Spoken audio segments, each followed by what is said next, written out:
Hi there, my name's Larry Achiampong, and welcome to the Mic Drop.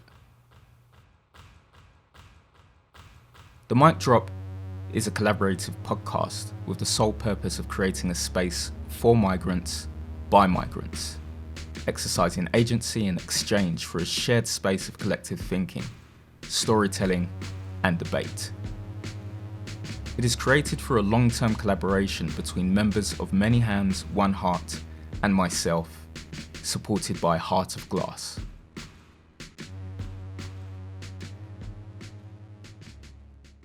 Hi everyone, this is another session of the Mic Drop, and today we're going to talk about the legacy of the Many Hands One Heart. And my name is Mohammed Taher, or Mo Taher. I work for Merzicare at the time that we started the project, developing this Many Hands One Heart with Sahir House, Merzicare, Armstead, and a few other partners. I think Queer Notion was another one. I'm just not going to introduce the people around the table here. I just let them introduce themselves and tell us about what they were doing, what position they had in the job that they were doing, and how they come across as for the need for this project. As I said myself, I work for the Merzicare, I think started in 2010, and my job was to work with the people seeking asylum refugees who have had a trauma, and just try to help them to access the services. And really the first 2-3 years I never actually saw anyone that was from the LGBT plus community, and I knew that there were some there, but obviously the issue was that why they're not coming up, why they're not telling us the problem. And I remember the first time I met someone who was from Iran, and he was a gay man from Iran. It took him about 5-10 minutes to actually tell me that he was gay, and he was in tears. And I sort of realized that obviously there's cultural issues there, but also they're so much more isolated and they're much more scared, and the cases was a lot more difficult to prove. And after that I thought this is something that we should sort of like get involved more. And there was a seminar that I did in 2013 with the Merzicare, and basically the theme was male sexual assaults, or there was people seeking asylum who are male and they've been sexually assaulted. Again, that was based on a couple of other cases that I had that had happened to them. And one of my colleagues came to me and said, what about actually talk about the LGBT plus people who's seeking asylum, and their issues, and what are the problems around the world. And that's how I think it was this ball start rolling. But before I carry on talking, because it's not just about me, I just basically go around the table and ask everyone around the table to introduce themselves and just tell us a little bit about what they were doing at that time and how they got involved with this project. I'll start with you, Steve. You're the oldest. Oh yes, I am the oldest, yeah, officially. My name's Steve Earle. I'm the services manager at Sahir House. So I've been working here since 1992 as a volunteer, 1995 in a paid capacity. My role was and is to coordinate all the support services that we offer to people living with HIV in particular. But as HIV affects everybody, there were also other diverse groups that were using Sahir House services. And as our asylum work started to escalate, it became very clear that we were also working with people from the LGBTQ community. And I think there was potentially sometimes a resistance for people to be able to tell their own stories through fear, I suppose, of either how the Home Office may judge them, people around them and in their communities may judge them, and I think it was that thing around giving permission to people to be true to themselves and to, importantly, get the correct information as part of their asylum claim. That was how the group developed, I believe. Can you just tell us, if you could, actually the first time you actually saw a person seeking asylum from LGBT plus community, if you could remember? Can't remember the exact time, but I think it became evident that as Sahir House is a very inclusive, open place, that people felt able to disclose in a safe place. So I think we were having those conversations. I think within an informal area, maybe in the drop-in, I think people who were seeking asylum became aware of other LGBT people around them who were from Liverpool or wherever in the UK, and as there was an amount of freedom to talk openly, I think that helped to encourage people to be able to tell their story. I still think there was a reluctance because it's stepping outside of your safety, and particularly if you've lived somewhere where it was best not to talk about who you were and who you wanted to be. Another thing, I think a lot of people that I met at the beginning, and I think that's thanks to the Sahir House and Many Hands One Heart, people are a lot more open talking about their sexualities, and but at that time I just remembered that if someone came, for example, from Iran and hid his sexuality for all his life, it was not easy for them to actually come and say to someone, I am, this is what I do, my sexual life and all that. Anyway, when I started, with this project, the person that I thought that it was just the most enthusiastic and most energetic at that time was Mimi Gashi. And Mimi, I just want to pass it to you to just tell us a little bit about your experience and what you were doing at the time. Yeah, thank you. I'm probably going to echo quite a lot of things that you said, Steve, as well. So my name's Mimi Gashi. I was the HIV and Asylum support worker at the time. So I started Sahir House in 2009 and left in 2016. And when I started, it was kind of like the beginning of the asylum sort of department, if you like, in a way, within Sahir House. And obviously we were specifically working with individuals who were either HIV positive or affected, and my role was to specifically work with those that were going through the asylum process.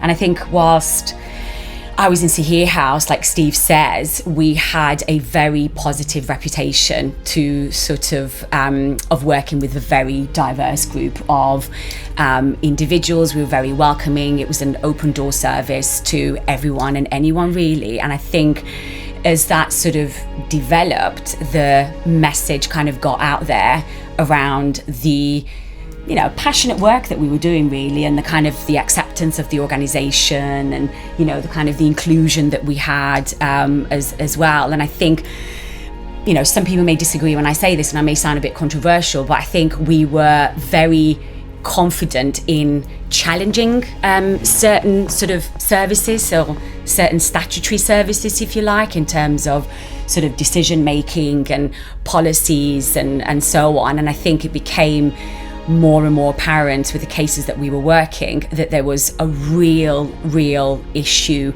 around sort of certain decision makers following certain policies as well, and using correct terminologies as well. But there was a big massive controversy around how extensive interviews were being conducted as well, and obviously sort of there not being sort of specialist professionals who could actually support and help within the LGBTQI plus sort of issue, if you like, or system, particularly obviously around the asylum system. And I know that there was a big, massive sort of feedback from some of the cases that we worked on, that there was really never, or they didn't feel that there was a safe space where individuals could come together and just be who they were, who they are, and be able to identify with their peers without having the fear of being judged or disowned or frowned upon or anything like that. But it was also about that shared experience. I think in a way, although it's not the same, there is a parallel that we were working with people with HIV, whoever they may be, and people with HIV felt and sometimes still feel that they can't disclose their HIV status for fear of being judged.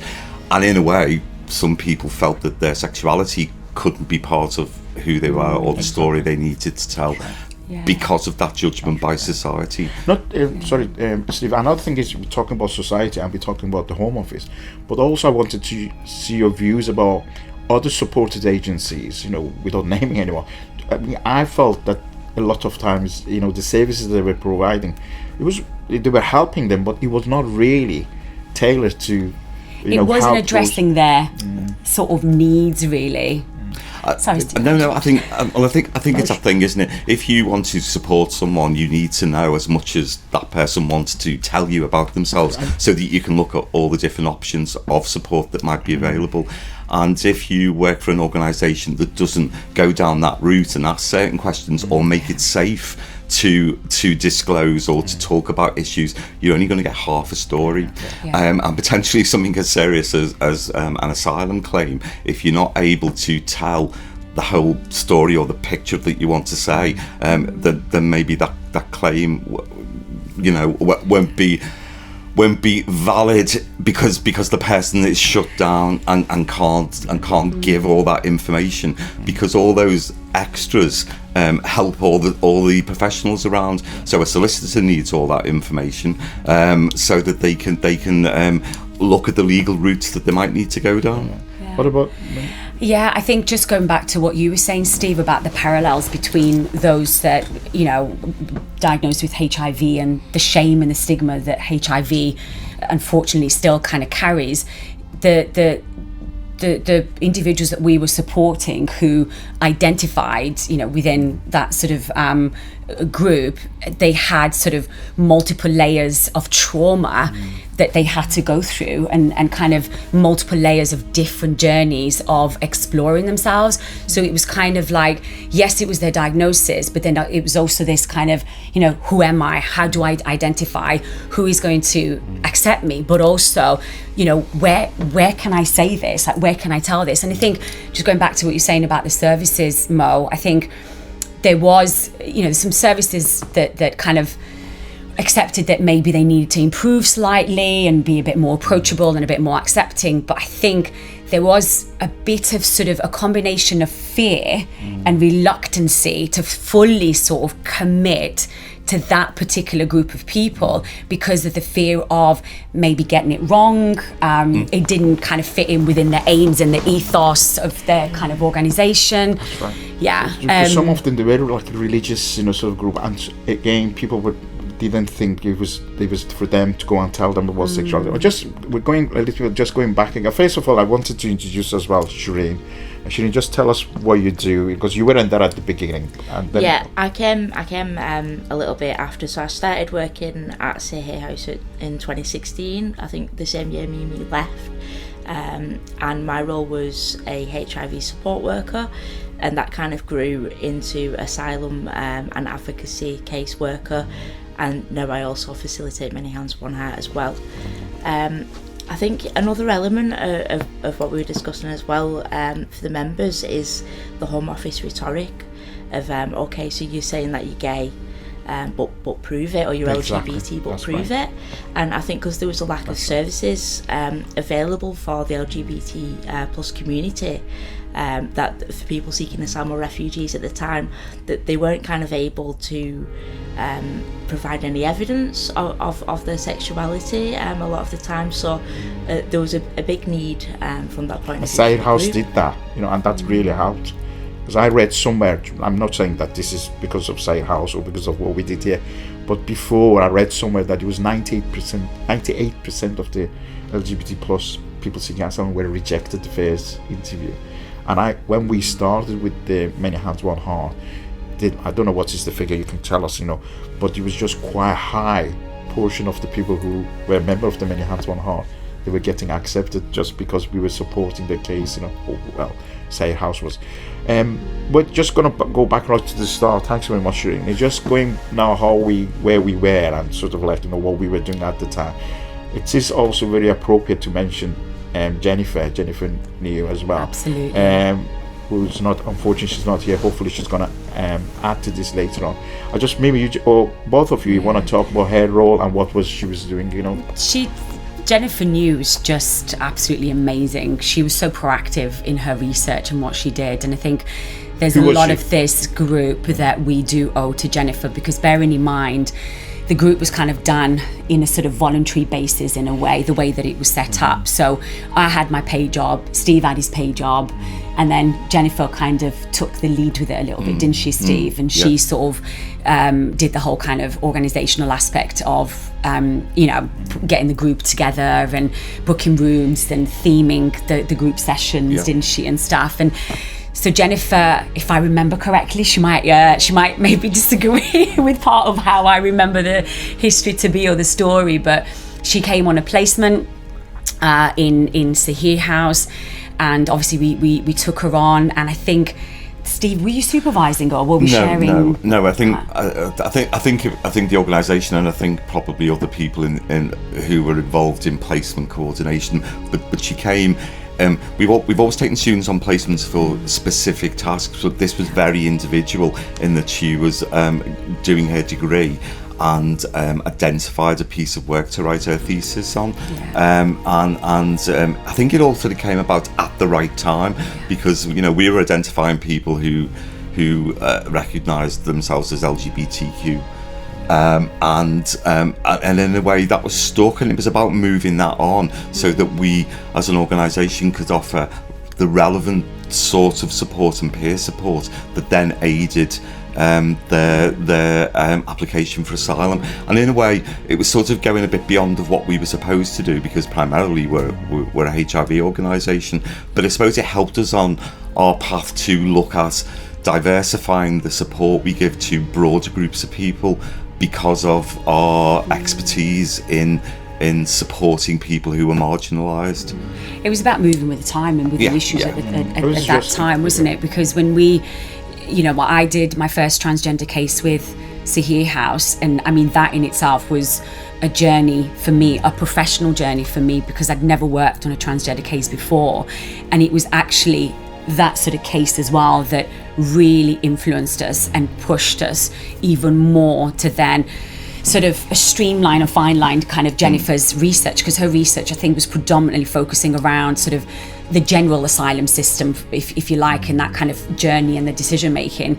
But then when the transgender case came along, we thought, well, actually, here you are, we can make it specific to the LGBTQI plus community who was seeking asylum, although the QI plus at the time wasn't I think wasn't available then, wasn't it? It was just LGBT. It was a shorter alphabet by it was then, definitely shorter, definitely. Plus, yeah. Forgive me for that. It's just it is very important to say how important Jennifer was, and she was, organising meetings, taking minutes, and I remember, I think probably the first time, one of the first times I met her, we went to Manchester together to this conference. It was specifically about the people seeking asylum from LGBT community, and we both sort of thought, we were actually talking about it, that we have to do something similar here, and we asked the organisers of that conference, and I may get the name wrong, I think it was Lesbian Immigration Support Group, whatever, to come down to Liverpool when we start this project. And I'm gonna just come out to the day that we actually sort of, unless you want to say something else in regard to what happened in between, but the day that actually we started to meet people from Manchester. I think there were a couple of people seeking asylum came down as well, and then we met actually the first members of the Many Hands One Heart. I don't know if you want to talk about that. I think what I'd say about Jennifer is that she definitely became the kind of the voice, and she kind of gave the platform or a platform to the community and to the group. I think if it wasn't for Jennifer's kind of sort of passion and her drive and her research, and because she was so passionate about it, wasn't she? And she was always there. I'm not quite sure how far maybe the group could have gone. I remember the first day being in the room in the library and thinking, where was it? In the library in the museum. It was. Was it museum? Yeah, museum. Yeah. And I remember sitting at the desk and thinking, oh my God, is anyone going to walk in? That's what I thought. Is anyone? And we kept going outside. Sorry, I'm moving now because I'm getting really passionate about it. So I remember I remember getting off my chair and going to the door and having a look and seeing like, is anyone going to walk in? And Jennifer and I kind of pacing across the room, and we had flip charts and pens and pastry, questions. Coffee, tea, we had like 4 questions that we were going to ask, and we just thought, no one's going to come. No one's going to come. It was. I remember exactly the same thing. I thought, like we obviously invited these people coming here, saying there is an issue here, and we're just thinking, no. And it was like, I think the meeting was supposed to start at 10 o'clock, and about probably 10:30, we saw someone just open the door and just had a peek, and we were like more like excited to see the person coming. I can't remember who it was. You didn't scare them away, did you? No. I think it was, but anyway, not mentioning names, but she came in and we were like that excited, and within like a couple of minutes another person came, and then another person, and there was 4 of them there, and one of them said that again shows the problem that they were facing, that he was walking around the museum to check that no one from his country or no one he knew was around. So it was obviously showed how nervous they were, and obviously then but in the same time, once we start talking, those 4 were really we had 4 members excited. And I was both Jennifer and I were so happy and so pleased, and we just thought, right, we've got something here, or let's hope we've got something here. And I remember the most like endearing question being asked to us and saying sort of, what do you want from us, like the 4 members? And we were like, no, it's not what we want from you, it's what you want from us. Here's the flip chart, here's the pens. I think we had 4 questions. I've got 4 in my head, it might not be, but four questions, just as a kind of a bit of a starting point. And they just rolled with it, and I think I skipped back to Sahir House, Steve. I was so pleased with ourselves. It was brilliant. Very, very exciting. Sorry, so because I've forgotten, so if that was the origins were 4 people, where are we up to now, Shereen? How many people have you? There's about 103 registered members. Wow. Yeah. It's luckily they don't all turn up at once. There's 100. I actually come back to you if you don't mind, talking about some of the activities that you're doing with them. I know there's a lot of different things you were telling me about, but one of the things is just like obviously it was very exciting, and then people came in and they chose the name. I don't remember exactly what was the reason they chose that name, but we did. We went through a whole load of workshop picking the name. Definitely, and there was the logo.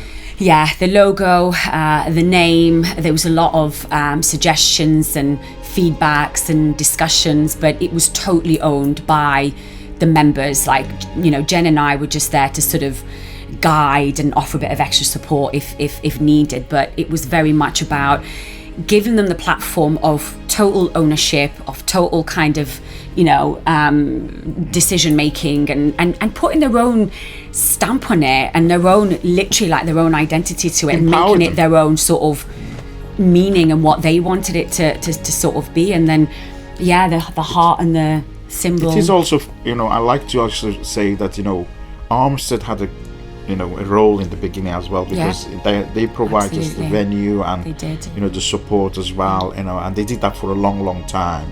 They did that.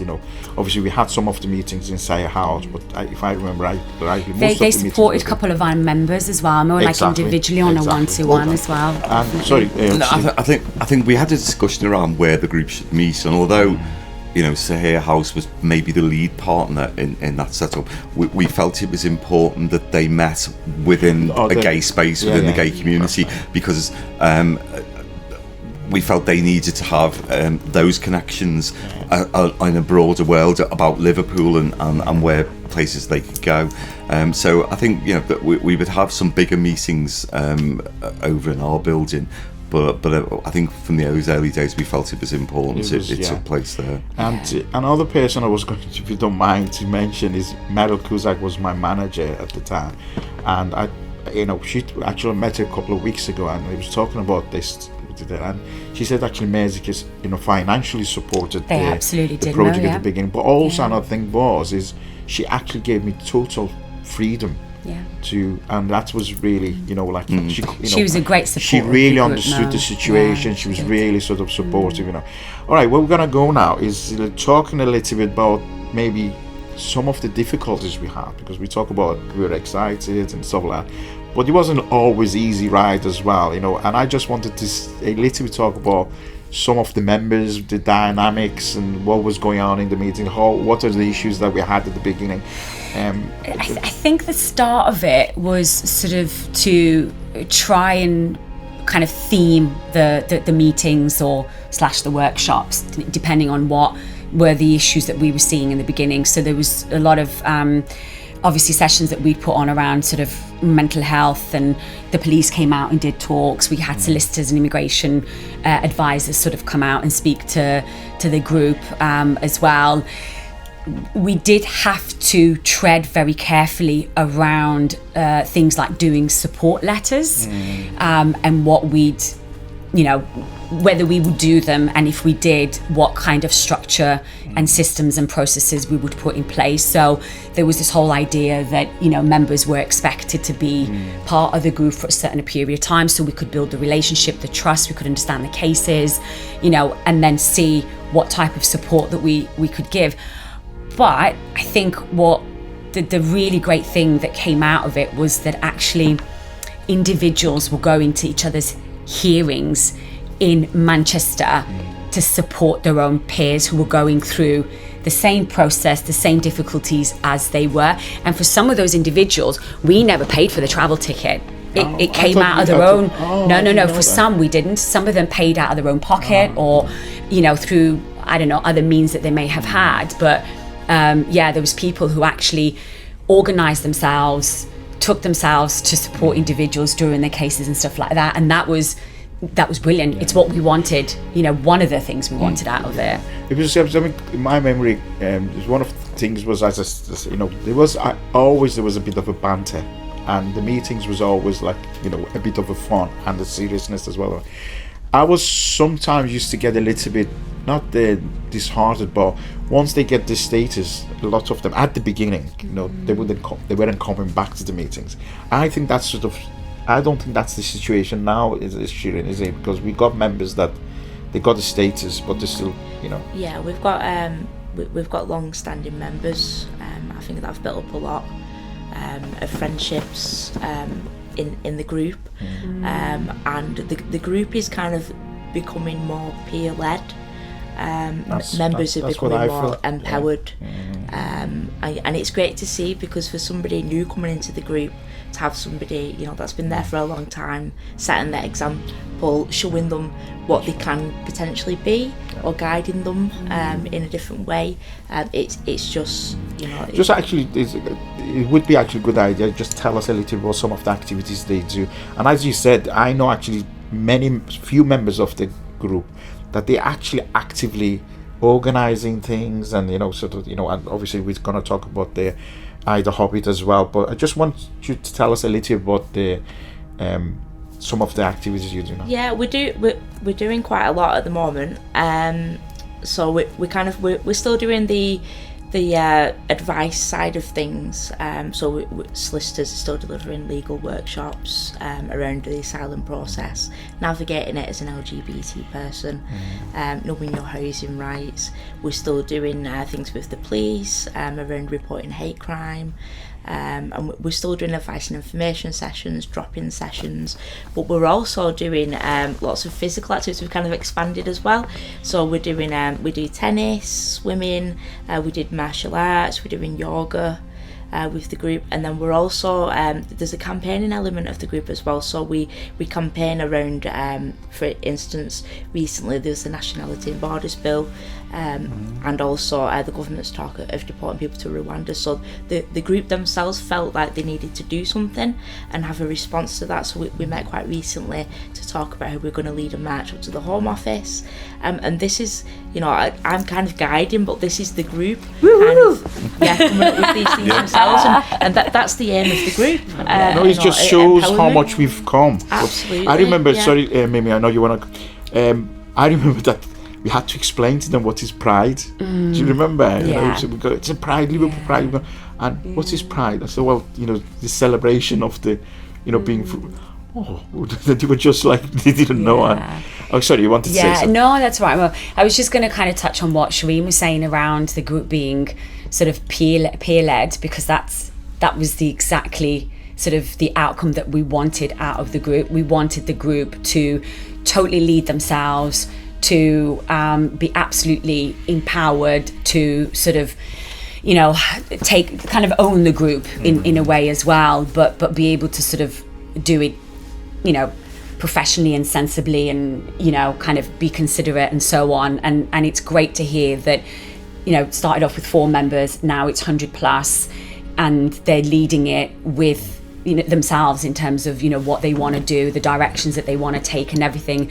And it's interesting that you mentioned the Immigration and Border Bill, because that was my thing that I was going to ask about, how the group are sort of campaigning that and what have been their sort of response into it as well, because I know that that's going to bring so many issues in terms of access to proper immigration advice, to the decision making as well, and to actually individuals being comfortable and confident enough to be themselves when they're actually coming to the border, because of how that system is going to completely change and be set up as well, because of that 3-tier layered sort of system.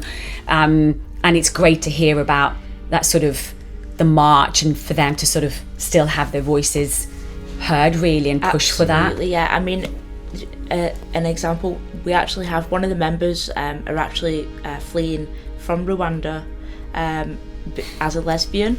So just the thought of them being sent back to Rwanda is just absolutely abhorrent. Sorry, actually, we just wanted see if you just wanted yeah, to and just while we're looking at the origins and the current setup of the group, I suppose it's about recognising the journey the group's been on, and basically the difficulties. So as Sahir House is a charity, we always have to look for funding in particular, and although Many Hands One Heart is a part of Sahir House, it's sort of been on the sidelines and hasn't been funded. So it's about sort of paying tribute to Shereen's current and past workers' dedication to keeping this group going and making it work. And Shereen is very good at looking out there for pots of money to keep things going. So obviously partnerships with Heart of Glass, Liverpool City Council, for all the sporting events, which is something quite weird, because I know at one point you were telling me in lockdown that you were doing martial arts online, and I was sort of trying to picture how that was happening, but it's that creativity that the charity, the laptop. Sort of. I knew we were going to leave it in safe hands with you, Shereen. I knew it. Well, no, it is that, and I think Sahir House. What we want to do in the future is that we see the diversity with Many Hands and other groups that we sort of run as being a bigger part of who we want to be in the future. So yes, we'll always work with people with HIV, but it's more about the inclusivity of all those marginalised groups that are out there. But the things we've been able to do, it's been by the money that Shereen's brought in recent years. Yeah, thank you. And we really need to pay tribute as well to Heart of Glass and their input as well. It's been absolutely instrumental, especially over You're running lockdown. with it now, Yeah. It's just I don't know again if you, Mimi or Steve, you were there, but then all of a sudden, obviously, loads of other people got involved, but then I think it was 17th of May or 15th of May is the International Day Against Homophobia, Transphobia, Biphobia. 17th of May, yeah. And then we were invited by, I think, again, Mexico had some sort of helped financially that event, but it was an event in the Atlantic Tower for that, which was organised by the Unison Police, someone called Adam Hodgson. I hadn't met him until then, and they said, "This is important. Can you come down?" And we went, with about 6 or 7 members of we sat there, and it was really good, lovely that there was nice food or coffee and all that sort of thing. But we felt sort of like outsiders, like we just didn't think this is, although it's supposed to be about us or about the group, but it was like, even they had a quiz, and the questions, there's no way anyone who was not living here all his life could answer it. But again, that's something that, we thought it can actually develop, and luckily the year after that, Adam from police came in and he said there is some money and he wanted us to sort of do it, And I thought that was really important turning point there as well, because as you just said, Steve, there was like some financial problems, and there was money was not going to be there as much, also. And we were thinking that if they don't meet as often, because another thing that the Sahir House used to provide was travel expenses, which was a big thing for the members to actually, for all around, not Liverpool, sometimes from other places coming down to the meetings. And we were just sort of thinking, well, we can't have meetings. We used to have twice a month, but we couldn't have it twice a month, so it had to be once a month. And once a month, then the members wouldn't see each other, and sometimes they didn't even remember each other's names, so that was really good. I like to mention at that time there was few people that came in, new members came in, and one of them actually is here, just sitting over there. They are sitting over there, and at the time we knew that person as Adrian. We find out later on that was not their name, and basically they took over whole organizing this the Hobbits, and the character of others brought this group so much together. It was just that I honestly thought that it really surprised me how they stood together and how they help each other, emotional and everything else. And that actually carried on since then. We've had several, even we had one last year that it was with the lockdown and stuff like that. Sorry, Mimi, you wanted to comment to that? Yeah, because otherwise I'll forget more. I'm getting too old. I think what you're saying about that kind of togetherness and unity and solidarity, I think, without getting too political, obviously, I think that's going to be needed more so now than it actually did back then. And I know that sounds, again, a bit maybe controversial, but I think with what is happening currently politically and with changes to certain legislations and policies and so on, there is going to be a massive challenge. So that kind of unity and solidarity is going to really be needed. And, it's great to hear that the group have got that, and I hope that they continue to be like that as well, because I think they will, within themselves, have their own challenges and difficulties that they're going to face that others may not necessarily face the same as them, because, again, we're talking about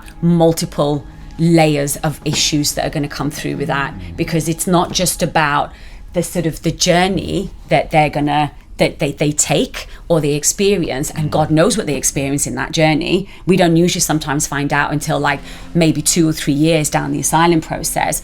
But then it's also about the experience in the country and that whole kind of process of, accepting yourself and actually, sort of it's just it is definitely important that to realize that it is the time that it's more important than ever to get together. I obviously we just rounding up now, and I just wanted to say that I'm no longer working Mexico, and I don't work with the people seeking asylum, refugees, but I would say that 11 years that I was working that was, if I said what is the best or proudest thing you've done, was my involvement with the Many Hands One Heart. And I actually seriously not only proud, I still feel a lot of affinity and feeling for loads of members, older members, younger members, new members. It's just something that I'm proud. That is how I wanted to finish. How you feel or now today after so many years, looking back at those years. And I'll let Steve go first, 'cause I might start crying. Okay. I need to control my emotions. I think that we should be, and the members of the group should be, immensely proud of their journey and where they are now. I think what you said before, Mimi, you're right, that I think we're heading into difficult times politically. I think the current regime is keen to please the voters, and will bring in quite extreme methods to win votes in some cases. And I think if you look then, we all seem to be making footsteps or paces forward, and then sometimes you hit a wall and you go backwards a bit. And in recent years there's been an escalation in hate crime and other things, but I think the group will become stronger. I think our willingness, certainly at Sahir House, but also the group's willingness, they want it to succeed. So I sort of see a positive future for the group, and hopefully, that's in adverse times when other things in the world aren't going too well. But I think there's a strong future for the group, and I think everyone involved has got a willingness to see it succeed. Yeah, and I think for me personally, obviously, I worked with Jennifer a lot on the group and the research, and we travelled up and down and spoke to so many different people. And I think, I had a bit of a slight kind of anxiety when I did leave Sahir House, because I did think, oh God, what is going to happen to the group, and how is it going to carry on, and who's going to keep the momentum and everything. And I know obviously Shereen came along at the perfect time, as well. As I said before, left it in very capable and safe hands. But I think for me, I am very grateful and thankful that I was in a professional position to have a manager that was incredibly supportive, to allow me to have the freedom to kind of do what I wanted to do within my role, but also with a group as well. And very grateful to the rest of the Sahir House sort of staff and volunteers who massively supported us with the group, as well. And then the kind of external support and the professionals that we had in order to sort of keep the group going with, solidarity and finance and space and, all that kind of stuff as well. But we wouldn't be here. And I know I certainly still wouldn't be doing the job that I do now if it wasn't for those incredibly 4 brave members who walked in that day and sat down with us and trusted us, had confidence in us, and became incredibly open, and actually were the ones who were the initiators in directing the group and how the group sort of developed and the directions that it took. So for me, a big massive hand applause to everyone, absolutely. And I'm incredibly proud and incredibly privileged to be sitting here and doing this podcast and be invited to it and to be associated to it and to have my name attached to it. And, I forever will love you and respect you, and, we'll stand with you in solidarity as well. And obviously a big massive thank you to Shereen for being an amazing supporter of the group and coordinating the group and the casework that you do and everything else. And obviously, the other colleagues that are still involved in the group as well. So I'm going to stop there because I'm going to be I'm getting emotional. Do you want to say anything, Shereen? I guess, it's been a pleasure to work with the group and pick it up. I've learned so much personally and professionally working with the group, and continue to learn from the members. Every day is a learning experience and working with the group. And I guess there's loads that we've kind of laid the way. The path has kind of been set, but I would say that there's still a lot more to do, and a lot more. And it's great that we have days such as Ida Hobbit to spread awareness and campaigning, but the fight isn't far, and I guess it's just the beginning in a lot of ways. Thanks everybody. Thank you. We did it in one take. That's really good.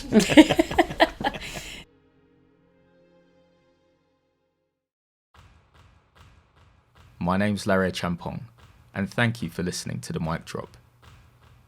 If you'd like to listen to previous episodes of the series, or to tune in for more episodes coming through, please check out heartofglass.org.uk. Additionally, The Mic Drop can also be found at anchor.fm.